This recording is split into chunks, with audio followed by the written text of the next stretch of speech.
मुलायम के चाहने वालों में शोक की लहर है। अब से कुछ ही देर पहले हम जो तस्वीरें दिखा रहे थे, सैफई में उनके आवास से तस्वीरें दिखा रहे थे, जहां मुख्यमंत्री योगी आदित्यनाथ भी पहुंचे थे और उनके साथ स्वतंत्र देव सिंह, भूपेंद्र चौधरी, ये तमाम लोगों ने श्रद्धा सुमन अर्पित किए हैं। इससे पहले भी हम लगातार सुबह से ही, जिस वक्त 8:16 पर श्री मुलायम सिंह यादव के निधन की खबर आई थी गुरुग्राम के मेदांता अस्पताल से, उसके बाद से हम लगातार इसी यात्रा पर बने हुए हैं। गुरुग्राम के मेदांता अस्पताल से शुरू हुई उनकी महाप्रयाण यात्रा अब सैफई में उनके मूल निवास स्थान पहुंच चुकी है, जहां लाखों की भीड़ है।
कौन से ऐसे गुण थे उसके पास पीपी नंबर उसने दिया हुआ था और उस नंबर पर फ़ोन आया और उस नंबर पर फ़ोन करने वाले व्यक्ति ने कहा कि मैं लिखित आमंत्रण पत्र कुछ औपचारिकताओं के बाद तुम्हें भेज रहा हूं और तुम आओ और मेरे आवास पर रहो।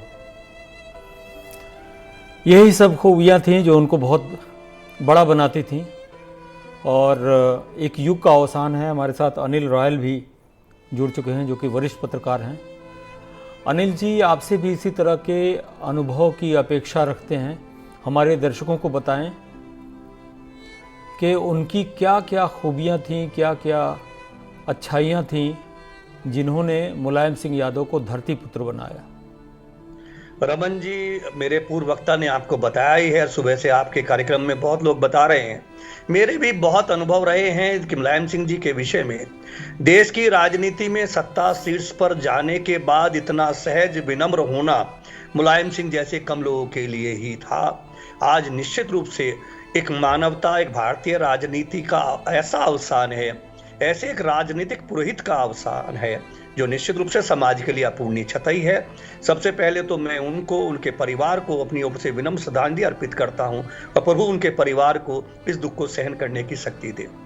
जहां तक आपने उनसे जुड़े कुछ प्रसंगों का बात की है, जहां तक मुझे स्मरण आ रहा है, जब मैंने अखबार शुरू किया था सन 88 में, दैनिक अखबार शुरू किया था, तो मान्यता को लेकर उस समय के जो हमारे जनपद के मंत्री थे उनसे हमारे अखबार का विरोध था, तो उन्होंने हमारे अखबार की मान्यता की फाइल गायब करा दी थी।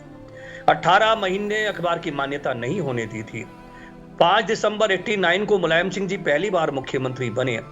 13 तारीख को हम मिले और 14 तारीख को मान्यता हो गई थी। यह मुलायम सिंह जी का एक कार्य करने की शैली थी। जैसे प्रभाकर जी ने कहा, निश्चित रूप से उनके साथ ऐसे बहुत लोग रहे हैं कि जो कभी जीवन में उनसे मिले हों, परिचित हुए हों, ना हो, लेकिन यदि उन्हें कहा गया तो उन्होंने तत्काल उस पर कार्रवाई की। हमारे यहाँ पश्चिम उत्तर प्रदेश में राजकुमार यादव जी हैं। हमारे जनपद में मुलायम सिंह जी के वो बहुत नजदीकी व्यक्ति हैं। जिस समय केंद्र में सरकार गिरने की नौबत थी, विश्वास मत का प्रस्ताव चल रहा था, उस समय उनके घर में गृह प्रवेश का कार्यक्रम था। नेताजी को वो इनवाइट करके आए, लेकिन उस दिन लोकसभा में बहस चल रही थी। देश में रक्षा मंत्री के रूप में नेताजी थे। उस संकट काल में भी मुलायम सिंह जी की अपने कार्यकर्ता के प्रति, अपने चाहने वाले के प्रति कितनी ज्यादा संवेदनशीलता थी कि मुलायम सिंह जी आए और 5 मिनट मात्र उसके कार्यक्रम में शामिल रहे और शामिल होकर वापस लौट गए। सरकार उसी दिन गिर गई थी। ऐसी स्थिति में दूसरा उदाहरण मिलना, रमन जी, बहुत संभव नहीं है। मुलायम सिंह जी काम करने में एक जिगरा था और हर दल में उनके व्यक्तिगत संबंध थे, संपर्क थे। अभी एक उदाहरण मुझे और याद आ रहा है। कल्याण सिंह जी जिस समय भारतीय जनता पार्टी से अलग हुए, उस समय कल्याण सिंह जी को एक राजनीतिक ठोर की तलाश थी। कल्याण सिंह जी और मुलायम सिंह जी की राजनीति 89 में आमने सामने का ध्रुव बन के उभरी थी। उस समय जब कल्याण सिंह जी को कोई राजनीतिक संबल नहीं था, मुलायम सिंह जी ने हाथ बढ़कर उन्हें अपनी पार्टी में शामिल किया। हालांकि बहुत आलोचना का शिकार होना पड़ा, बहुत बड़ा कठिन निर्णय था, लेकिन मुलायम सिंह जी ने कल्याण सिंह जी का साथ दिया और कल्याण सिंह जी को राजनीतिक रूप से उस समय आवश्यकता थी, वो मुलायम सिंह जी ने उपलब्ध कराई। ऐसे सैकड़ों उदाहरण हैं। मुलायम सिंह जी की याददाश्त के बारे में पहले वक्ता बता ही रहे हैं, बहुत थी। एक बार जो जीवन में मिल लेता था उसको जीवन भर वो नाम से पुकार लिया करते थे। आम आदमी के हाथ पकड़ के चल देना, चाहे मुख्यमंत्री रहे हों, चाहे पूर्व मुख्यमंत्री और चाहे रक्षा मंत्री रहे हों, ये उनकी सादगी थी, सहजता थी। इसीलिए मुलायम सिंह को धरती पुत्र कहा जाता है। उन्हें विनम्र श्रद्धांजलि मैं अर्पित करता हूँ। अनिल जी, मुझे किसी ने बताया था कि उनके साथ जो टेलीविज़न का क्रू कभी कभी जाता था चुनावी रैलियों को कवर करने के लिए, तो व्यक्तिगत रूप से वो कैमरामैन तक से ये पूछते थे कि तुमने खाना खाया है कि नहीं खाया है। अच्छा, एक चीज़ और भी बहुत इम्पॉर्टेंट सवाल मैं आपसे पूछना चाहूँगा। देखिए, आज का दौर बहुत बदल चुका है, पत्रकारिता भी बिल्कुल बदल चुकी है। आप लोग पुराने दौर के हैं। उस दौर में जो कनेक्टिविटी मुलायम सिंह और जो भी जर्नलिस्ट थे उस समय, इनके आपस की जो कनेक्टिविटी होती थी, वो कनेक्टिविटी आज के दौर में दिखती नहीं है। ये दौर का भी फर्क हो सकता है, लेकिन मुझे लगता है कि दौर से ज़्यादा ये व्यक्तित्व का फर्क था। रमन जी, जो आपने उल्लेख किया है पत्रकारिता का, पहले पत्रकारिता निष्पक्ष हुआ करती थी और राजनेता हो या ब्यूरोक्रेट्स हो, उस राजनीति में हो या प्रशासनिक सेवा में हो, खबर को खबर की तरह लिया करता था, अपनी आलोचना को सहजता से लिया करता था, एक सुझाव की तरह लिया करता था और पत्रकार भी व्यक्तिगत राजनीतिक मानसिकता के से इतर होकर निष्पक्ष रूप से पत्रकारिता किया करता था। उस समय पत्रकार के मन में किसी दल, किसी जाति के प्रति लगाव या दुराव नहीं होता था। वो निष्पक्ष रूप से जो घटनाक्रम होता था उसको उल्लेखित करता था। उस समय पत्रकारिता में गांव की, गरीब की, सड़कों की, पानी की, किसान की ये समस्याएं, मजदूर की समस्याएं, अखबारों की प्रमुखता हुआ करती थी।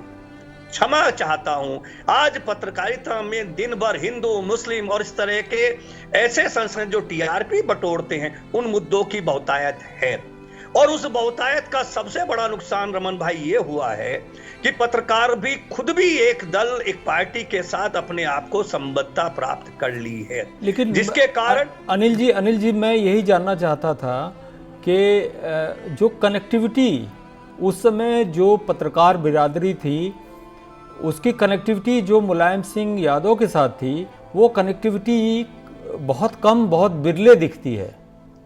निश्चित रूप से उस समय चूंकि पत्रकारिता का एक मयार था, पत्रकारिता का एक स्तर था, अगर विरोध भी करता था तो सलीके से करता था। ऐसे बहुत पत्रकारों को मैं जानता हूं जिन्होंने मुलायम सिंह जी के विषय में गंभीर खबरें प्रकाशित की, लेकिन यदि वो मुलायम सिंह जी को किसी कार्यक्रम में मिले तो मुलायम सिंह जी ने उनसे सहजता से और सम्मान से बात की। कभी एक आध अपवाद को छोड़ दीजिए कि जब एक दौर में आया था कि 2 अखबारों के खिलाफ एक अभियान चलाया गया था, अन्यथा सामान्य स्थिति में मुलायम सिंह जी एक छोटे से छोटे कैमरामैन दे जिला स्तर के पत्रकार को भी सम्मान से बात करते थे, संबोधन करते थे और उसके खाने पीने का सामान्य रूप से भी ध्यान करते थे। अपने कार्यकर्ताओं से भी कहते थे कि मान लिया मीडिया की गैलरी थी कि उसमें कार्यकर्ता बैठ जाया करते तो मुलायम सिंह जी कहते पत्रकारों की गैलरी से हट जाइए, चाहे उसके सांसद और विधायक भी हों पार्टी के, तब भी। लेकिन आज न वो नेता रहे, न वो पत्रकारिता रही, आज पतन हुआ है। मुलायम सिंह जी जैसे लोग, अटल जी जैसे लोग, कल्याण सिंह जी जैसे लोग, ये कम लोग थे। राजनीति का आज परिदृश्य बदल गया है, एरोगेंस राजनेताओं में आ गई है, आर्थिक रूप से संपन्नता ज्यादा आ गई है। जिस समय मुलायम सिंह ने 67 में राजनीति की थी, गाड़ी भी चंदे के पैसे से की थी। गांव के पासी ने कहा था कि हम तेल भरवाएंगे, क्षेत्र के लोग जुड़ते थे, 2-2 रुपया करते थे, इकट्ठा करते थे। पहले राजनीति में 1 रुपया 1 वोट की डिमांड होती थी, आज किसकी 1 वोट। आज देश में राजनीति बहुत बड़ा व्यवसाय की तरह परिवर्तित हो गई है और पत्रकारिता भी उसी तरफ है। मत्स्येंद्र प्रभाकर जी हमारे साथ जुड़े हुए हैं। मत्स्येंद्र जी, 1 वोट 1 नोट का नारा दिया था और चुनाव के लिए चंदे में 1 रुपया मांगा था मुलायम सिंह ने उस समय। वो कौन सा दौर था, उस दौर को याद कीजिए और कुछ अपनी यादें शेयर कीजिए हमारे दर्शकों के साथ। मैं रमन जी आपके इस बहुत ही अच्छे और जनता की समझ को पुख्ता करने वाले सवाल का स्वागत करता हूं और ये कहना चाहूँगा कि वास्तव में 1 नोट की आवश्यकता किसी राजनेता को कभी नहीं होती है और मैं ये मानता हूँ कि मुलायम सिंह जी को भी रही होगी। अभी हमारे पूर्व जो अपनी बात रख रहे थे श्री अनिल जी, उन्होंने अपनी बात को बखूबी रखा है। मैं इस संबंध में अपनी एक बात कहना चाहूँगा कि मुलायम सिंह जी ने जनता को जोड़ने के लिए, चूँकि वो ज़मीन से पैदा हुए व्यक्ति थे और वो जानते थे कि 1 नोट की समाजवादी पार्टी एक बहुजन समाज पार्टी है। समाजवादी पार्टी केवल आंदोलन की पार्टी रही है। बहुजन समाजवादी पार्टी कभी आंदोलन में नहीं गई है, वो पार्टी रही है। मुलायम सिंह जी ने हर बार सत्ता जब भी हासिल की या कोई भी मुद्दा रहा हो, आंदोलन किया है। समाजवादी पार्टी का एग्रेशन रहा है राजनीति में आंदोलन के रूप में, जबकि बसपा में ऐसा नहीं रहा है। राजनीति में अब आंदोलन धीरे धीरे खत्म होते जा रहे हैं। उसका कारण राजनेताओं को भी चिंतन करना होगा कि उनका अपना व्यवहार है। जब वो सत्ता में आते हैं, आज राजनेता सत्ता में आने के बाद कुछ साल में उसकी आर्थिक स्थिति बदल जाती है। इसलिए जनता भी समझ गई है कि इन्वेस्टमेंट है। पहले 1 रुपया 1 वोट 1 नोट की बात हम जो कर रहे हैं, जब 88 में 80 की राजनीति जब हुआ करती थी, तो उस समय हमें अच्छी तरह से याद है कि जिस क्षेत्र में जो नेता चुनाव लड़ता था, उस क्षेत्र में उस गांव के जो जिम्मेदार लोग थे, अपने गांव में, अपने मोहल्ले में उनके दफ्तर बनाया करते थे और अपने पास से वो चुनाव लड़ाया करते थे। अब धीरे धीरे स्थितियां ये आ गई हैं कि किसी भी क्षेत्र में कोई नेता चुनाव लड़े तो कार्यकर्ता भी बिना पैसे, बिना दारू के सामान्य स्थितियों में उनके साथ अब नहीं चल रहा है। जब इन्वेस्टमेंट करके नेता बनेगा तो वो उसको कमाना चाहेगा। इसलिए आज राजनीति की स्थिति खराब हो गई है। पहले मीडिया भी ये देखकर किसी नेता के बारे में चुनाव में प्रतिक्रिया करता था कि नेता अच्छा है, खराब है। आज हम लोग भी चुनाव के समय पैकेज डील करते हैं। नेता चोर है, उचक्का, इससे कोई मतलब नहीं। जिसका पैकेज अच्छा उसको हम बढ़िया समाज सेवी बताते हैं, जो ईमानदार राजनेता है, जो हमें पैकेज नहीं देता उसे हम खराब बताते हैं। आज समाज में चूंकि यह स्थिति हो गई है, जन भावना नेताओं के साथ जुड़ना कम हो गई है, इसलिए अब आंदोलन की राजनीति कर पानी, आंदोलन से पार्टी को मजबूत कर पाना बहुत सहज नहीं रहा है। इसलिए अब कोई भी दल, चाहे राष्ट्रीय दल हो, क्षेत्रीय दल हो, सत्ता में हो, विपक्ष में हो, आप लगातार कवरेज करते हैं। बड़े से बड़े राजनेता के कार्यक्रम में भी भीड़ को बुलाने के लिए पैसे और खाने के पैकेट और गाड़ी दी जाती है, जबकि पहले ट्रैक्टर ट्रॉलियों से या अपने छोटे वाहनों से लोग पहुंचते थे। ये आज राजनीति का अंतर है। जब जनता पैसे से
अर्थ 67 से राजनीति में आया, विधायक बना और गांव गांव पहलवानी की तरह घूमता रहता था। लगातार वो घूमते थे। उनका मानना था कि नेताओं को ज्यादा से ज्यादा जनता के बीच जाना चाहिए। इसलिए मुलायम सिंह जी गाड़ी लेकर लगातार घूमते रहते थे, लगातार कार्यक्रमों में शामिल होते थे और किसी भी कार्यकर्ता के सुख दुख की जानकारी मिलती थी तो उसमें शामिल होते थे, चाहे उन्हें 5-5, 7-7, 8-8, 10-10 घंटे का सफर भी क्यों ना करना पड़े। ये राजनेताओं में आज अभाव है, जबकि संसाधन सब उपलब्ध है। वो जाने में संकोच मानते हैं, चिट्ठी भेजकर, फोन भेजकर फॉर्मेलिटी पूरा करते हैं।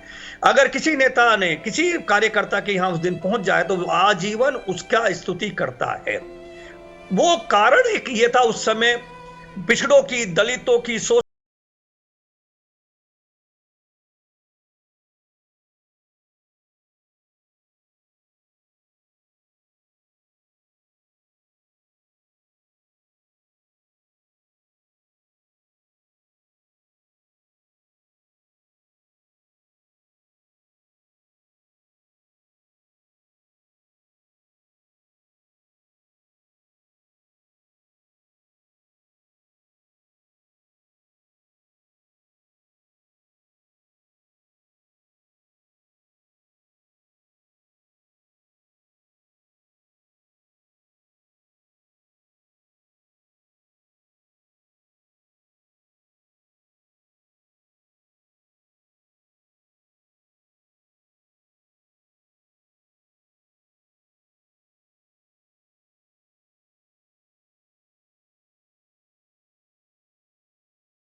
पकड़ थी मुद्दों पर।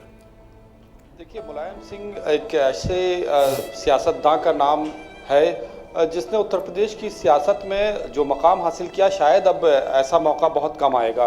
मुलायम सिंह यादव ने एक छोटे से गांव से सियासत शुरू की और उसके बाद उत्तर प्रदेश के 3 बार मुख्यमंत्री रहे और इसके बाद देश के रक्षा मंत्री रहे।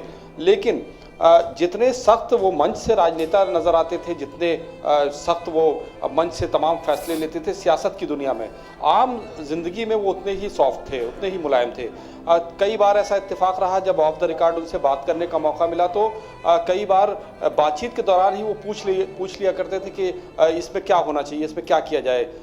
ये उनकी सहजता थी कि वो कभी उन्होंने ये एहसास नहीं होने दिया कि वो इतने कद्दावर नेता हैं। एक आम इंसान की तरह से लोगों से किसी से भी वो सलाह ले लिया करते थे। कोई बातचीत के दौरान कोई भी बात अगर आती थी तो वो पूछ लेते थे कि किसी भी पत्रकार से या किसी भी आम लोग जो उस वक्त वहाँ पर बैठे हों उनसे सवाल कर लिया करते थे कि इसमें क्या किया जाए, इसमें क्या हो सकता है। इसके अलावा अगर हम बात करें तो उत्तर प्रदेश में उन्होंने जो फैसले लिए वो न सिर्फ उत्तर भारत के लिए बल्कि देश के लिए भी एक नज़ीर बने और देश की सियासत को उन फैसलों ने बदला।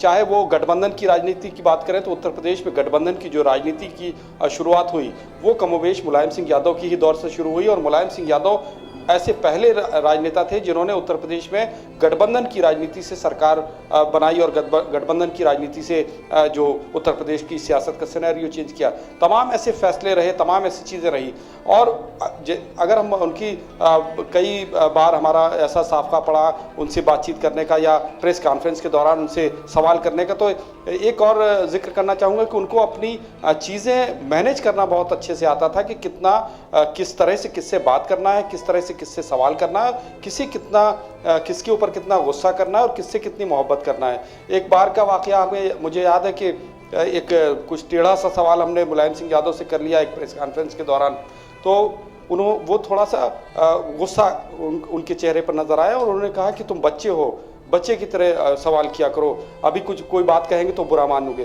तो वो उनका एक गुस्सा करने का जो अंदाज था उससे लगा कि कोई ऐसा आदमी है जो अपने हक के साथ ये कह रहा है कि आपको ये सवाल नहीं करना चाहिए। ये तमाम ऐसी चीज़ें रहीं तो ये कहा जा सकता है कि बहुत बड़े दिल का नेता उनको मुलायम सिंह यादव को, और ऐसा नेता अब शायद उत्तर प्रदेश की सियासत में बहुत विरले ही देखने को मिलेगा। फरमान जी, आप सुबह से इसको कवर कर रहे हैं, आप समाजवादी पार्टी कार्यालय पर भी गए थे, वहाँ क्या आलम था?